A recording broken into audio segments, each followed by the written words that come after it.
Hello बच्चों, कैसे हो गए? हम आशा करते हैं सभी बच्चे अच्छे स्वस्थ होंगे और बोर्ड एग्जाम 2025 की अच्छे से तैयारी कर रहे होंगे। आज हम पढ़ने वाले क्लास 10 साइंस का 30 इम्पॉर्टेंट ऑब्जेक्टिव क्वेश्चन जो हर साल बोर्ड एग्जाम में 2015 से लेकर 2024 के बीच में रिपीट हो चुका है। और यह जो है तुम्हारे क्लास 10 वाले बच्चों के लिए जो हमारे फिजिक्स का चैप्टर साइंस विज्ञान का चैप्टर है, ये टोटल हम जो है यहाँ तुम्हारा रसायन विज्ञान का ऑब्जेक्टिव क्वेश्चन लिए जो धातु अधातु से ये 30 क्वेश्चन तुम्हारे इस चैप्टर के अंदर बहुत ज़्यादा इंपॉर्टेंट है। इस बात को याद रखना कि बोर्ड एग्जाम में तुम देखोगे तो ये 30 क्वेश्चन तुमको हर तो अनसॉल्व पेपर में या तुम किसी जो है 5-6 साल का जो है क्वेश्चन पेपर उठा के देखो, ये जो मैं क्वेश्चन कराने वाला हूँ तुम्हारे बोर्ड जो तुम्हारे पेपर के अंदर कहीं ना कहीं दिखेंगे। तो वो सभी क्वेश्चन मैंने एक जगह लाया हूँ जो 2015 से लेकर 2024 में बार बार रिपीट हुए हैं। ठीक है, हम चलते अपने पहले प्रश्न तरफ। हमारा पहला प्रश्न, हाँ, और अभी तक जितने नए बच्चे चैनल को सब्सक्राइब नहीं किए जल्द से जल्द चैनल को सब्सक्राइब करके और अधिक से अधिक इस वीडियो के जो है अपने दोस्त के ग्रुप में, कोचिंग स्कूल के ग्रुप में शेयर कीजिए। ठीक है बच्चों, हम चलते हैं पहले प्रश्न तरफ। गुणों के आधार पर तत्वों को कितनी श्रेणियों में विभाजित किया गया? बताओ कितनी कितनी श्रेणियों में विभाजित किया गया? तो 3 श्रेणियों में विभाजित किया गया। पता है कि नहीं है? धातु, अधातु और एक मिश्र धातु। हम बढ़ते हैं प्रश्न नंबर जो है 2 की तरफ। प्रश्न नंबर 2 हमारा क्या करा है?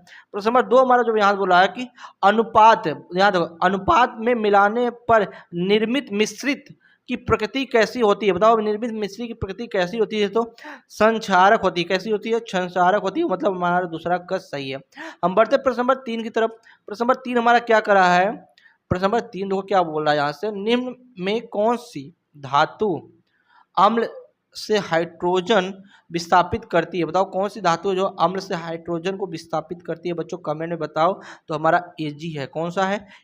Mg जो हमारा जो है हाइड्रोजन को विस्थापित करती है। ठीक है बच्चों, हम बढ़ते प्रश्न नंबर जो है 4 की तरफ। प्रश्न नंबर 4 हमारा क्या बोला है?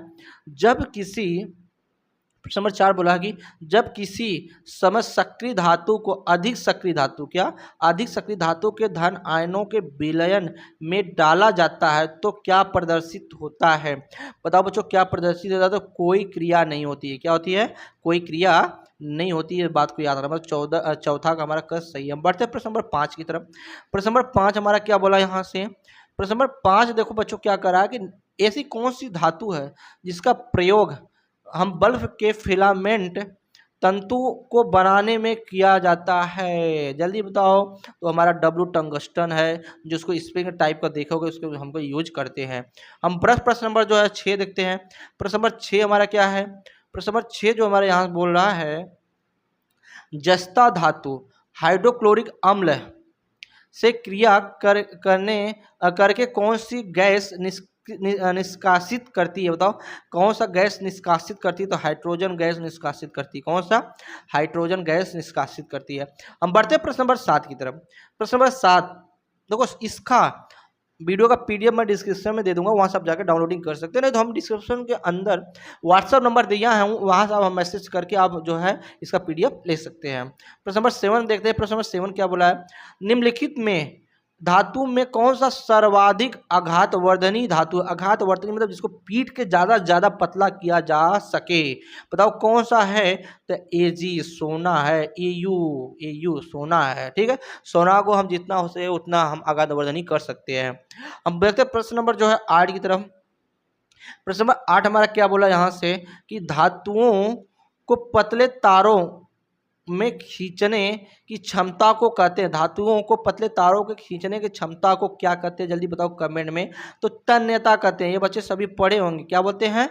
तन्यता बोलते हैं। ये सब बोर्ड एग्जाम का इंपॉर्टेंट जो है ऑब्जेक्टिव क्वेश्चन है, याद रखना। हम देखते हैं अपने नेक्स्ट प्रश्न की तरफ। नेक्स्ट प्रश्न हमारा सोना Au धातु का घनत्व मैग्नीशियम की अपेक्षा होती है। जल्दी बताओ, मैग्नीशियम की अपेक्षा होती है तो अधिक होती है। कितना होती है?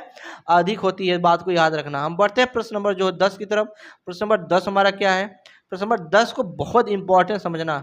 एल्युमिनियम धातु का उपयोग खाना बनाने के बर्तनों के निर्माण में किया जाता है। निम्न से कौन सी गुण एल्युमिनियम के इस कार्य के लिए उपयोगी है? देखो, पहला ऊष्मीय सुचालक, दूसरा विद्युत सुचालक, तन्यता या गलनांक। जल्दी बताओ कमेंट में सभी के सभी मिला के। तो यहाँ से क्या है?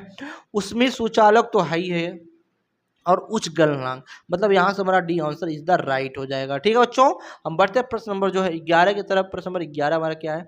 प्रश्न नंबर 11 देखो बच्चों, 11 हमारा बहुत इंपॉर्टेंट है। निम्न में कौन सी धातु शीतल व गर्म दोनों दशाओं में जल से अभिक्रिया नहीं करती है? जल्दी बताओ वो कौन सी है? तो Fe लोहा है, जो चाहे ठंडी हो या गर्मी है वो अभिक्रिया नहीं करती है, वो वायुमंडल से ओनली ऑक्सीजन से अपक्रिया करती है। हम बढ़ते हैं प्रश्न नंबर जो है 12 की तरफ। प्रश्न नंबर 12 हमारा क्या है? प्रश्न नंबर 12 देखते हैं हमारा जो 12 क्या बोल रहा है। प्रश्न नंबर 12 देखते हैं। प्रश्न नंबर जो 12 हमारा कह रहा है आयरन, आयरन का निम्न में कौन सा ऑक्साइड आयरन की जल वाष्प से देर तक अभिक्रिया के परिणाम स्वरूप प्राप्त होता है? बताओ कौन सा उसके परिणाम स्वरूप प्राप्त होता है? जल्दी बताओ कमेंट में बच्चों। तो हमारा क्या है? Fe3O4, मतलब हमारा 12वां का सी आंसर सही है। हम बढ़ते प्रश्न नंबर 13 की तरफ। प्रश्न नंबर 13 क्या है? सभी प्रश्न तुम्हारे इंपॉर्टेंट होने वाले बच्चों, याद रखना। प्रश्न नंबर 13 क्या है? धातु वे तत्व हैं जिनमें, बताओ धातु वे तत्व हैं जिनमें धन आयन बनाने की प्रवृत्ति होती है। क्या? धन आयन बनाने की प्रवृत्ति होती है। याद रखना, अधातु में कौन सा आयन होता है? ऋण आयन होता है, मतलब 13वां का सही है। हम बढ़ते प्रश्न नंबर 14 की तरफ। प्रश्न नंबर 14 हमारा क्या बोला है?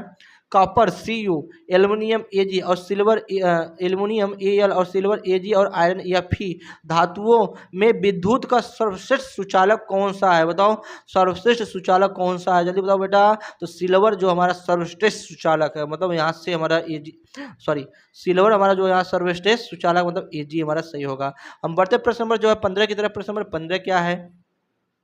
प्रश्न नंबर 15 बोला यहाँ से निम्नलिखित में से कौन सी धातु जल के साथ समान ताप पर क्रिया करती है? बताओ समान ताप पर क्रिया करती है। तो सोडियम है, जो जल के साथ हम करेंगे तो वह विस्फोट करता है। इसको केरोसिन के अंदर रखा था, इसको चाकू से काटा जा सकता है। बहुत सारे ऑब्जेक्टिव क्वेश्चन इससे बनते हैं। ठीक है बच्चों, हम बढ़ते प्रश्न नंबर जो 16 की तरफ। प्रश्न नंबर 16 हमारा क्या करें? प्रश्न नंबर 16 बोल रहा है कि निम्न से कौन सा तत्व जो है धात्विक है? बताओ निम्न से कौन सा तत्व जो है धात्विक है? जल्दी बताओ। तो पी हमारा जो है धात्विक तत्व है। ठीक है, पोटेशियम हमारा धात्विक तत्व है। बढ़ते प्रश्न नंबर जो है 17 की तरफ। प्रश्न नंबर 17 हमारा क्या करा है? प्रश्न नंबर 17 यहाँ हमारा जो बोल रहा है, प्रश्न नंबर 17 है कि सल्फ्यूरिक अम्ल H2SO4 और मैग्नीशियम EMN अपक्रियाओं का किसका निर्माण करता है? बताओ अपक्रियाओं से किसका निर्माण करता है? तो मैग्नीशियम सल्फेट बनाता है, EMNSO4 बनाता है। ठीक है बच्चों, हमारा मैग्नीशियम सल्फेट वाला 17 हमारा ए सही है। बढ़ते प्रश्न नंबर 18 की तरफ। प्रश्न नंबर 18 क्या बोला है? प्रश्न नंबर 18 बोला कि कुछ धातुएं जैसे एल्युमिनियम, जिंक और लेड और बी ऑक्सीजन O2 से क्रिया करके ऑक्साइड का निर्माण करती है। तो इन ऑक्साइडों की प्रकृति कैसी होती है? बताओ इन ऑक्साइडों की जो प्रकृति होती है कैसी होती है? जल्दी बताओ। तो उभय धर्मी होती है। कैसी होती है? उभय धर्मी होती है। ठीक है, बढ़ते प्रश्न नंबर 19 की तरफ। प्रश्न नंबर 19 हमारा क्या बोल रहा है? धातुओं के ऑक्साइड सामान्यता होते हैं। बताओ धातुओं के जो ऑक्साइड और सामान्यता होते हैं तो क्षारीय होते हैं। क्या होते हैं? क्षारीय होते हैं। याद रखना, धातुओं के क्षारीय होते हैं, अधातुओं के क्या होते हैं? अम्लीय होते हैं। ठीक है बच्चों, हम बढ़ते प्रश्न नंबर 20 की तरफ। प्रश्न नंबर 20 हमारा क्या कर रहा है? वह धातु जो समान ताप पर द्रव है। बताओ वह धातु जो समान ताप पर द्रव है, तो बताओ कौन सा? जो है मरकरी। कौन सा है? मरकरी, जो समान ताप पे द्रव होते हैं। बढ़ते प्रश्न नंबर जो है 21 की तरफ। प्रश्न नंबर 21 हमारा क्या बोला है कि निम्न से कौन सा तत्व धात्विक है? बताओ निम्न, सॉरी गलती 2 बार रिपीट हो गया। क्या निम्न से कौन सा तत्व धात्विक है? तो हमारा पी धात्विक है, गलती से 2 बार रिपीट हो गया। हम बढ़ते प्रश्न नंबर जो है 22 की तरफ। प्रश्न नंबर 22 हमारा क्या है? प्रश्न नंबर 22, अच्छा फिर ये रिपीट हो गया है, कोई ना, अगला प्रश्न देखते हैं। गलती से हो जाता है कभी कभी टाइपिंग होने पे। अमलगम होता है। बताओ अमलगम होता है। बताओ अमलगम क्या है? अमलगम क्या है? एक हमारा मिश्र धातु है। अमलगम क्या है? एक हमारा मिश्र धातु है। हम बढ़ते प्रश्न नंबर 24 की तरफ। प्रश्न नंबर 24 क्या है? एंटीमनी कैसी धातु है? बताओ एंटीमनी कैसी धातु है? तो हमारी उप धातु है। कैसी है? उप धातु है। हम बढ़ते हैं प्रश्न नंबर 25 की तरफ। प्रश्न नंबर 25 हमारा क्या बोला है यहाँ से? प्रश्न नंबर 25 बोला है कि जर्मन सिल्वर में कौन सी धातु नहीं होती? जर्मन सिल्वर में कौन सी धातु नहीं होती है? Ag हमारा नहीं होता है। ठीक है, Ag नहीं होता है। बढ़ते प्रश्न नंबर 26। प्रश्न नंबर 26 हमारा क्या करा यहाँ से? निम्नलिखित में से कौन सी धातु अम्ल और हाइड्रोजन को विस्थापित नहीं करती है? बताओ कौन सी धातु जो अम्ल और हाइड्रोजन को विस्थापित नहीं करती है? तो Cu है हमारा, जो अम्ल और हाइड्रोजन को विस्थापित नहीं करती है। हम देखते हैं प्रश्न नंबर 27। प्रश्न नंबर 27 हमारा क्या करें यहाँ से? कि यदि कॉपर को वायु में खुला रखते हैं तो इसकी भूरी चमकीली सतह धीरे धीरे अपनी चमक खो देती है तथा इस पर एक हरे रंग की परत जमा हो जाती है। यह निम्न के बनने का कारण क्या है? बताओ, यह निम्न में बनने का कारण क्या है? तो कैल्शियम कार्बोनेट CaCO3 जो है क्या है? CuCO3 है। ठीक है बच्चों, हम बढ़ते प्रश्न नंबर जो है 28 की तरफ। प्रश्न नंबर 28 हमारा क्या करा है? प्रश्न नंबर 28, पीतल कैसी है? बताओ, पीतल कैसा है? तो पीतल हमारा एक मिश्र धातु है। कैसा है? मिश्र धातु है। हम बढ़ते प्रश्न नंबर 29 की तरफ। प्रश्न नंबर 29 हमारा क्या करा है? यहाँ बोला कि एल्युमिनियम कार्बन डाई पर जल की क्रिया द्वारा इनमें कौन सी हाइड्रोकार्बन उत्पन्न होता है? बताओ, कौन सी हाइड्रोकार्बन उत्पन्न होता है? तो एसिटिलीन उत्पन्न होता है। क्या होता है? एसिटिलीन उत्पन्न होता है। मतलब जो है 29 का सी सही है। हम देखते हैं अपना प्रश्न नंबर 30। प्रश्न नंबर 30 हमारा क्या करें यहाँ से? प्रश्न नंबर 30 बोला है कि निम्न में से कौन सा गुण सामान्यतः आयनिक यौगिक द्वारा प्रदर्शित नहीं किया जा सकता है? तो ठोस अवस्था में विद्युत के जो है तुम्हारा चालक के लिए नहीं किया जा सकता है। और ये वीडियो अच्छा लगे बच्चों तो वीडियो को लाइक करना। और हम सभी बच्चे से मेरा एक रिक्वेस्ट है, वो ज़्यादा से ज़्यादा नहीं, 200 ओनली 200 जो है चैनल 200 बच्चों इस वीडियो को लाइक करोगे तो हम आपको इसका पूरा PDF और इसका नोट्स आपको हम प्रोवाइड कर देंगे। कितना?